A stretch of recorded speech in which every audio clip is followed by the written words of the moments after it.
The Rabbit Hole Chronicles. Gunnar was an Icelandic truck driver with a truck that could make Batman jealous, or so he liked to think. The truck, aptly named Batman, had a giant Batman logo slapped on the side like a cape-wearing superhero ready to save the day. Except, in this case, the truck mostly saved trash from being left behind, since the bed was always overflowing with junk, like a moving dumpster with a diesel engine.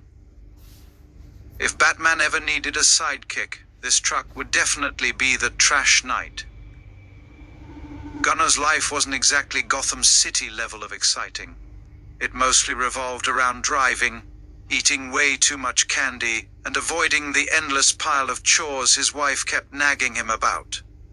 One day, while scrolling online, his version of a mental pit stop, he saw an ad that made him pause mid-candy chew. In big, obnoxious letters it screamed, "Feeling stressed? Join men's meditation. Friday at 8 p.m. Stressed? Gunnar mumbled through a mouthful of gummy bears. Who needs meditation when you've got Batman? But the idea of sitting still and doing absolutely nothing sounded kind of appealing after a week of battling Icelandic weather and an avalanche of trash. Friday rolled around and Gunnar parked Batman with the usual fanfare of candy wrappers flying out the windows like confetti. He strolled into the meditation center, which smelled like a cross between a pine forest and bug spray. At the reception desk, a woman with a voice so nasally it could double as an air horn greeted him. "Do you want anything before we begin?" she asked, her voice honking like a goose in distress. Gunnar blinked, wondering if this was some kind of trick question. "Coffee would be good," he said, trying to play it cool. The receptionist's face twisted into a look of pure horror, like he'd just suggested kicking a puppy. "Coffee? This is meditation. You can't drink coffee." Gunnar shrugged. Water then, geez. He shuffled into the meditation room, repeating to himself, "I am a rock. I am a rock." Because that's what the brochure said to do. But as soon as he closed his eyes, his brain decided it was time to stage a full-blown rebellion. First, his thoughts turned to his wife. She hadn't kissed him goodbye that morning. And the house, don't get him started. Why was it so messy? Didn't she see the dishes piled up like a leaning tower of Pisa?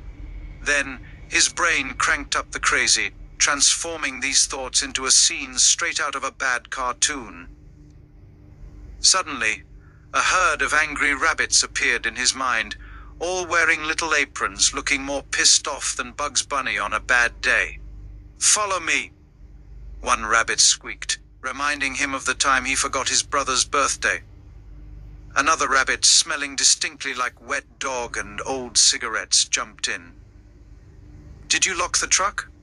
Are you sure? Remember last time?" It badgered, hopping around like it had overdosed on espresso.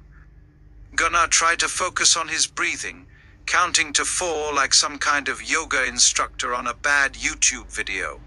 "Inhale for 4, hold for 4, exhale for 4, hold for 4, he repeated.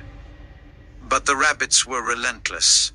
Instead of floating thoughts, his mind was now hosting a rabbit version of WrestleMania.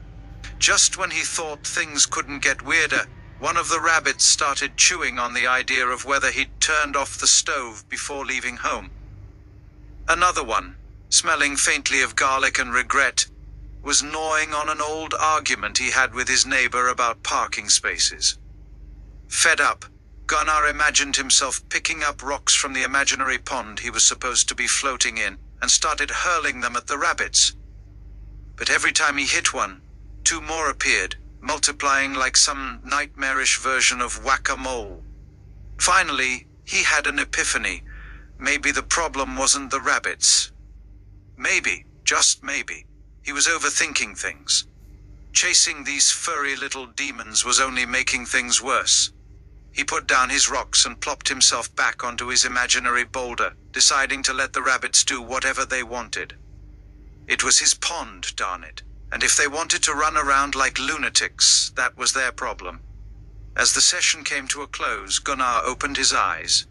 feeling slightly more relaxed, but mostly amused by the ridiculousness of it all. He headed back to Batman, which still smelled like diesel fuel mixed with candy, thinking that meditation was a lot like driving his truck. You can't control everything, especially when you're hauling a load of garbage. As he pulled out of the parking lot, he wondered if he should come back next week. Maybe he could bring the rabbits with him. They seemed to need meditation more than he did. The end.